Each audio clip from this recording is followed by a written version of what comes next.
ফুল,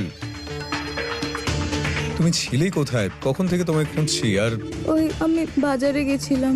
আরে কাউকে একটা ডেকে নিতে, কেন এসব একা ওঠাতে গেলে তুমি? ফুল, এটা কি হয়েছে? ওই বাজারে গেছিলাম তো কিছু চোর আমার ব্যাগটা নেওয়ার চেষ্টা করছিল, আমি দিইনি, তাই ওরা ছুরি দিয়ে আঘাত করেছে। ছুরি? তুমি ঠিক আছো তো? হ্যাঁ, এখন ঠিক আছে। চলো আমার সঙ্গে।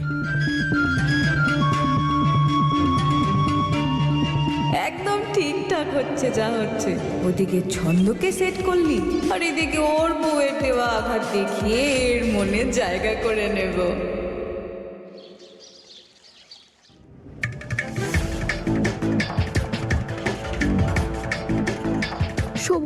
শোভনবাবু আস্তে করুন একটু, ভীষণ জ্বালা করছে, খুব ব্যথাও করছে। ফুল, আমায় করতে দাও। লেগেছে যখন একটু তো জ্বলবেই। কি দরকার ছিল একা একা ওদের সঙ্গে ভেড়ার? টাকা যদি যাওয়ার হয় তো যেত। টাকার থেকে তো তোমার জীবনটা দামি, তাই না?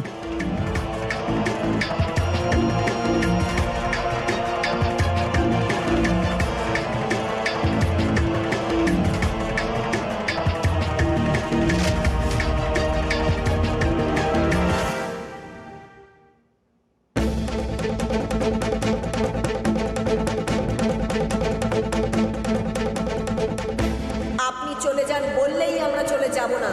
এবার আমরা পঞ্চায়েতে যাব, তাদের সামনেই না হয় বলবেন এই মেয়েটা এ বাড়িতে কোন অধিকারে রয়েছে।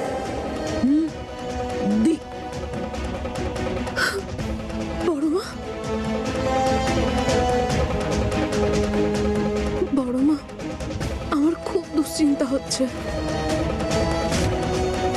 যদি পঞ্চায়েতের সিদ্ধান্ত আমাদের বিরুদ্ধে হয় তখন আমি এই বাড়ি আর পরিবার ছেড়ে কোথাও যেতে চাই না।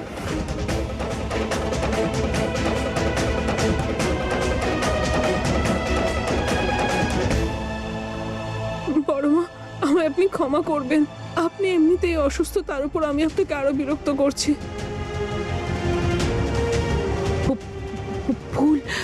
ফুল, আমি জানি ও প্রত্যেকটা মুহূর্তে আমার পাশে থেকেছে, কিন্তু যেদিন নয়নের বাবা ওর প্রাণ নেওয়ার চেষ্টা করলো সেদিন থেকে তো আমার সঙ্গে ঠিক করে কথাও বলে না। ফুল,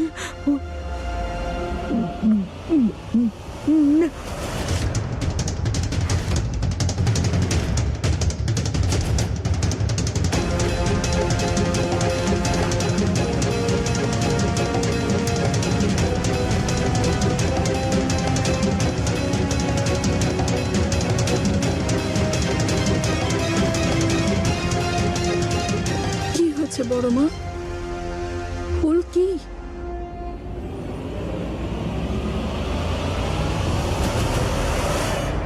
মা, আমি ভাবছিলাম যে যখন এখানে পরিস্থিতি এইরকম তখন দীপিকাকে ওর বাপের বাড়িতে পাঠিয়ে দেওয়াটাই ভালো হবে।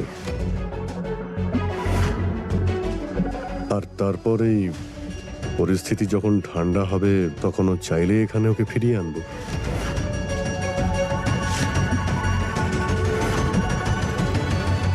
না যশোরাজ, ভেবেছ তুমি যে মানুষ আমাদের ব্যাপারে, এই পরিবারের ব্যাপারে কি ভাববে?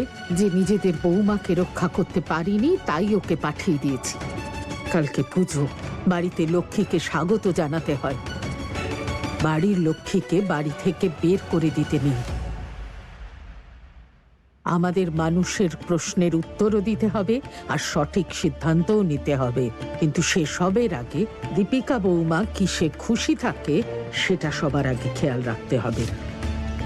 অনেক আশা নিয়ে একটা মেয়ে শ্বশুর বাড়িতে আসে, তার যেন কোনো কষ্ট না হয় সেটা দেখা আমাদের কর্তব্য। আর আমরা ওর এই ভরসা ভাঙতে দেব না, কিছুতেই না।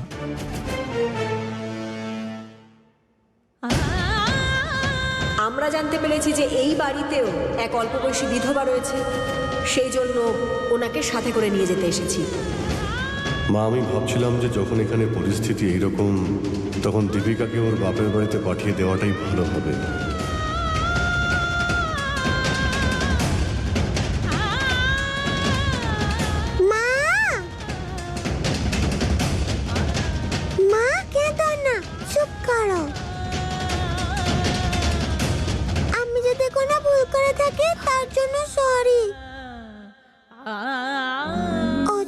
না ভুল করে থাকে তার জন্য সরি।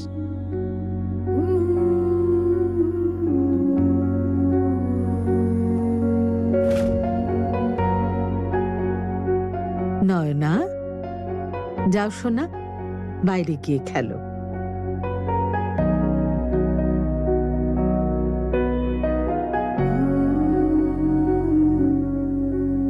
আমি জানি তুমি খুব ভয় পেয়ে আছো যে কি সিদ্ধান্ত নেবে, কিন্তু আমার উপর ভরসা করো। আমি তোমাকে না আমার থেকে না এই পরিবারের থেকে দূরে যেতে দেব না।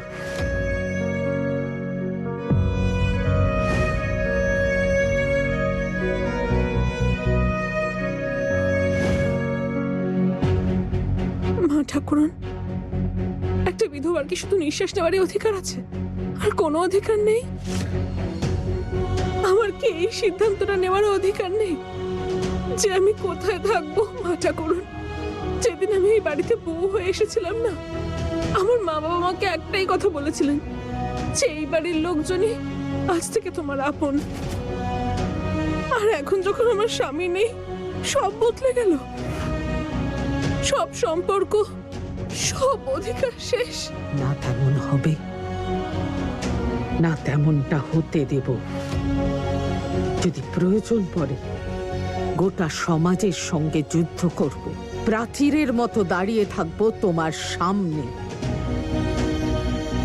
তারপর দেখব কে কেড়ে নেয় আমার মেয়েকে আমার কাছ থেকে।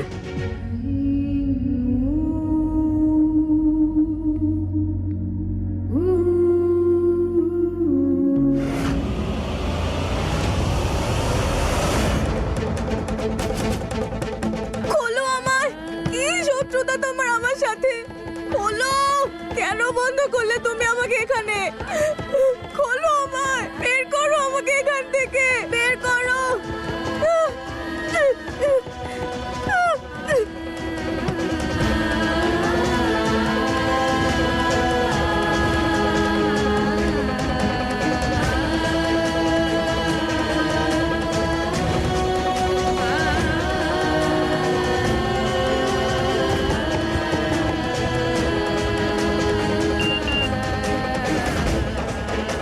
এখানে ফোনের আওয়াজ, তার মানে আমি বড় মায়ের যে ফোনটা ঘর থেকে নিয়ে এসেছিলাম আমার সাথেই আছে।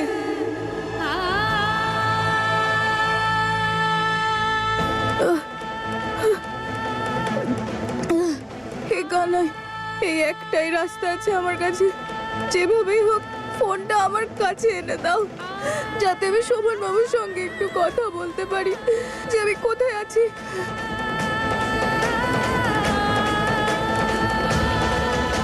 যেভাবেই হোক আমাকে এই ফোনটা আমার কাছে আনতে হবে।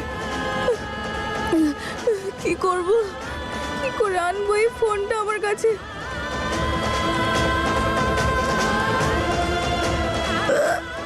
আহ!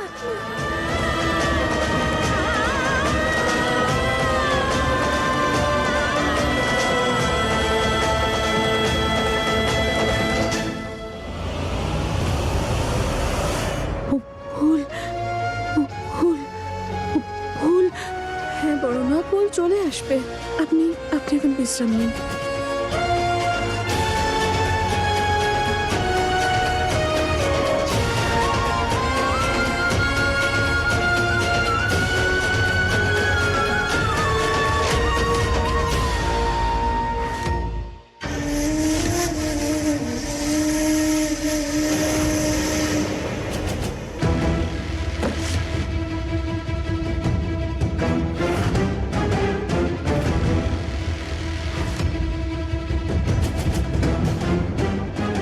অবাক কাণ্ড, বিছানা ছেড়ে উঠতে পারছেন না, উপরে যাওয়ার সময় হয়ে গেছে, তারপরেও আপনি এরকম বাড়াবাড়ি করেই যাচ্ছেন। দীপিকাকে বলতে যাচ্ছিলেন না? আপনাকে কি বা শাস্তি দেব? শাস্তি তো আপনার কোনো কাছের মানুষকে দিতে হবে, যেমন যেমন আপনার শোভনকে। হ্যাঁ, এবার আপনি দেখুন কি অবস্থা করি আমি ওর? ক্ষমা করে দাও আমায়, আমার শ্রবণের কোনো ক্ষতি করো না। কাউকে কিছু ছেড়ে দিচ্ছি, কিন্তু এটাই শেষ, সেটা মাথায় ঢুকিয়ে নিন। যদি এর পরেও কোনো বাড়াবাড়ি করতে দেখি তাহলে আমিও আমার আসল চেহারাটা দেখাবো, বুঝলেন? এমন অবস্থা করব আপনার ছেলের, টের পাবেন।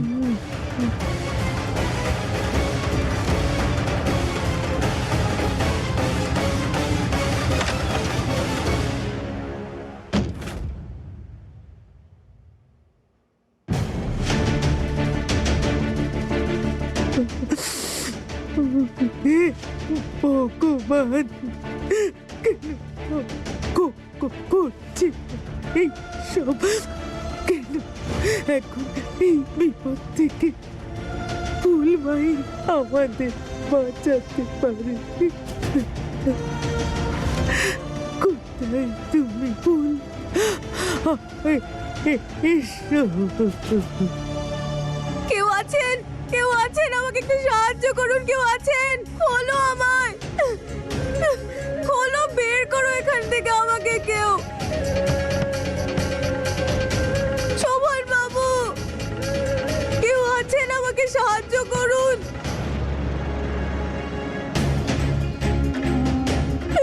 কেউ আছেন? শুনতে পাচ্ছেন? কেউ আছেন? আমাকে বের করুন এখান থেকে, আমি আটকে রয়েছি।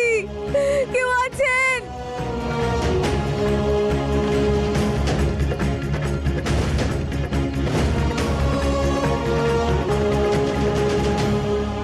না না, আমি হার মানতে পারি না। আমি আমার জন্য না হলেও আমার পরিবারের জন্য, যাদের ওপর ওই বড়পেট নজর পড়েছে, তাদের জন্য আমাকে বাইরে বেরোতেই হবে। আর আমার শোভন বাবুর জন্য আমাকে বেরোতেই হবে। আমি ওনার জীবনটা ধ্বংস হতে দিতে পারি না।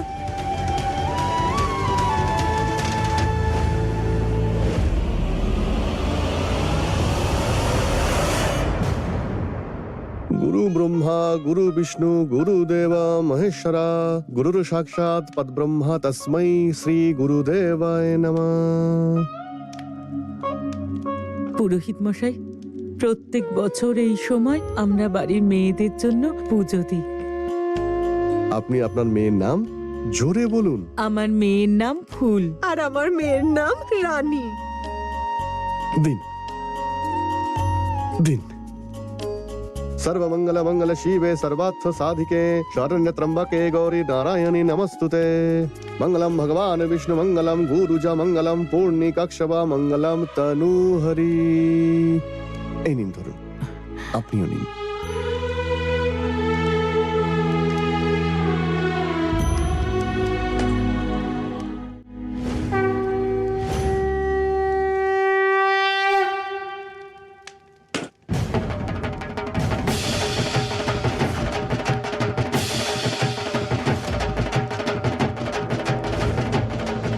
প্রসাদের নারকেল ভিতর থেকে কালো বের হওয়া তো খুবই অশুভ মানা হয়। অনেক বড় বিপদের সংকেত এটা। ঠাকুরজি, কেন জানি না মনে হচ্ছে যে হয়তো আমাদের ফুলে কোনো বিপদ হয়েছে। বৌদি, অলক্ষণে কথা বলো না। হে ভগবান, আমার মেয়ের জীবনে যদি কোনো বিপদ আসে তাহলে তুমি ওকে রক্ষা করো ঠাকুর। আমার মেয়ে যেখানেই থাকুক ও যেন ভালো থাকে, সুস্থ থাকে। হে উপরওয়ালা, তুমি আমায় রক্ষা করো, রক্ষা করো তুমি আমায়। তুমি তো জানো, বলো আমি কিচ্ছু করিনি, তুমি রক্ষা করো। তুমি যে শেষ ভরসা আমার, উপরওয়ালা রক্ষা করো তুমি আমায়। বিনা দোষে আমি যেন ফেসে না যাই, তুমি দেখো, রক্ষা করো তুমি।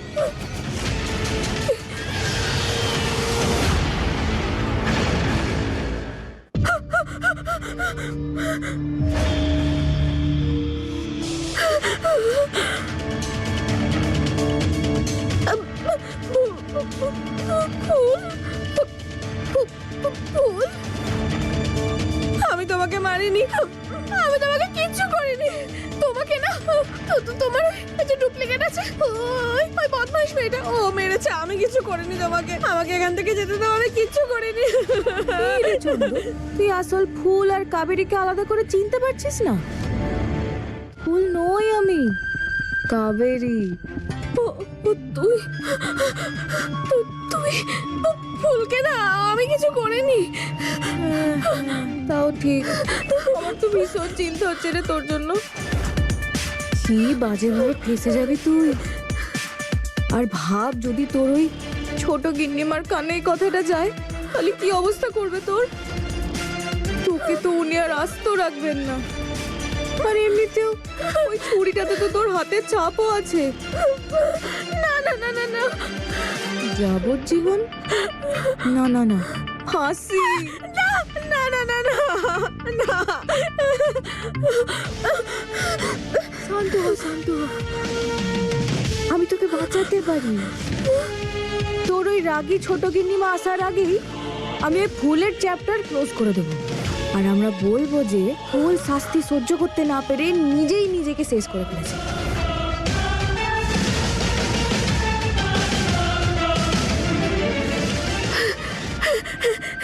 এটা করে যেতে পারে, এটাই ভালো হবে। তোকে না অনেক অনেক ধন্যবাদ, অনেক অনেক থ্যাংক ইউ। তুই জানিস আমি না দেখলাম যে জমরা স্কুটি করে যাচ্ছে আর আমাকে হাই হ্যালো বলছে। তোকে অনেক অনেক ধন্যবাদ, অনেক ধন্যবাদ। আমি আর দেখতে পাবো না এইসব। বেঁচে গেছি আমি, বেঁচে গেছি। উপরওয়ালা তোমাকে অনেক অনেক অনেক ধন্যবাদ। এবার ঠিক আছে, এবারে ছোট গিন্নিমা জানতেও পারবে না যে ফুলের ওপরে যাওয়ার টিকিটটা আমিই কেটে দিয়েছি। এবার ফুল এই বাড়ি আর তার শোভনবাবুর জীবন থেকে নেবে বিদায়, আর শুনতে পাচ্ছি আমার ওয়েলকামের সানাই। আপনাকে ক্লান্ত দেখাচ্ছে, আপনার জন্য আদা এলাচ দেওয়া চা খেলেই ক্লান্তি দূর হয়ে যাবে।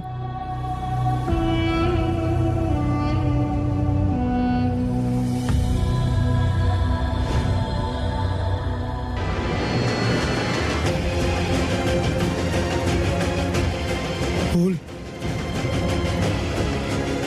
কি হলো? আপনি আপনি এভাবে উঠে পড়লেন? আমি এখানেই আছি আপনার সামনে। এটা কি হচ্ছে? ফুল তো সুস্থ অবস্থাতেই আমার সামনে, তবুও ওর চিন্তা কেন হচ্ছে আমার? এমন কেন মনে হচ্ছে যে ও কোনো সমস্যায় রয়েছে? এটা আগাম কোনো দুর্ঘটনার সংকেত নয় তো? আপনি চাটা খেয়ে নিন, ঠান্ডা হয়ে যাবে।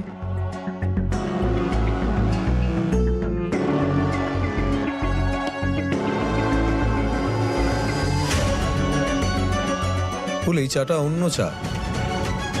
তুমি তো ভালো করেই জানো যে আমি চিনি দেওয়া চা খাই না। আরে মাখনলাল, আমি কি করে জানবো তুমি কি দিয়ে কেমন চা খাও? এই কথা তো ছোট গিন্নিমা আমাকে জানায়ও না। কি হলো, এখন চুপ কেন? আজকের আগে তো এরকম কোনো ভুল করনি। আসলে ক্ষমা করবেন, চা দীপিকা দিদি বানাচ্ছিল, তাই হয়তো ভুল করে আমি তো মায়ের কাছে ছিলাম, তাই জন্য। আরেকবার বানিয়ে দিই? না, এখন আর ইচ্ছা নেই। যাক, বাঁচা গেল। রান্নাঘরে কে যাবে আবার গরমে পড়তে?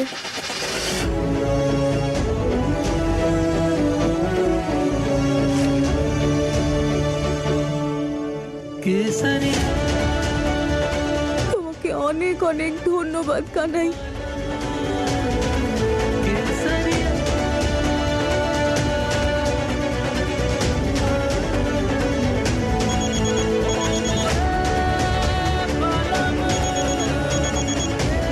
মায়ের ফোন তো ঘরেই রয়েছে, ফোন কেন করছে? সব ঠিক আছে তো? শোভনবাবু ফোনটা তুলুন, শোভনবাবু ফোনটা তুলুন।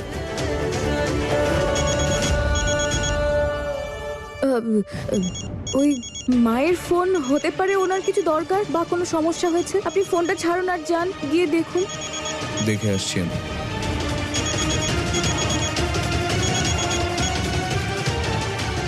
কি রে, দুহাত গর্তে পুঁতে থাকা শোভনের আসল ফুলমণি? হায় হায় রে, তুই চলে যাওয়ার সময়েও তুই তোর আদরের শোভন বাবুর সঙ্গে কথাও বলতে পারলি না।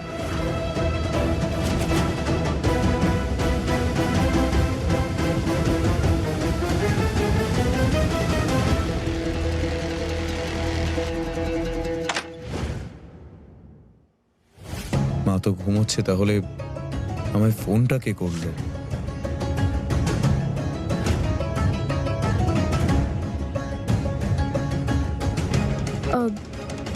ফুল দেখো, মা তো একেবারে অঘরে ঘুমোচ্ছে। তাহলে মায়ের ফোন থেকে আমাকে কে ফোন করলো? হ্যাঁ, ওটাই বলতে আপনার কাছে এলাম। এই ফোনটা আমি নয়নার কাছে পেলাম, তো হতে পারে ওই ভুল করে আপনাকে ফোন করেছে। আর ওকে যখন আমি ডাকলাম তখন ওর হাত থেকে এই ফোনটা পড়ে ভেঙে গেল। আপনার চিন্তার কোনো কারণ নেই, দেখুন না মা কত নিশ্চিন্তে ঘুমোচ্ছেন। তা তো ঠিকই, মা খুব কষ্ট পেয়েছে। ভালোই হলো একটু ঘুমিয়ে নিল মা। হ্যাঁ, আপনি কাল মায়ের জন্য নতুন ফোন কিনে আনবেন।